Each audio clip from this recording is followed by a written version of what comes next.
قیامت تو آنے والی ہے،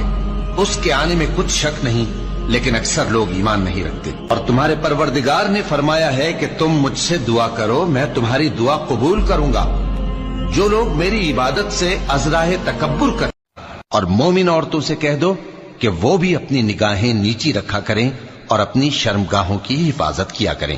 اور اپنی آرائش یعنی زیور کے مقامات کو ظاہر نہ ہونے دیا کریں مگر جو اس میں سے کھلا رہتا ہو۔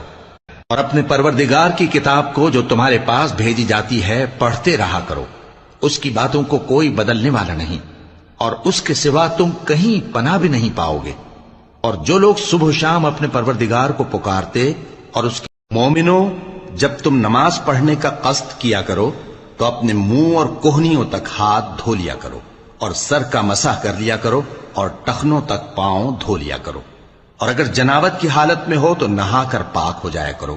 اللہ آسمانوں اور زمین کا نور ہے، اس کے نور کی مثال ایسی ہے کہ گویا ایک طاق ہے جس میں ایک چراغ ہے، اور چراغ ایک قندیل میں ہے،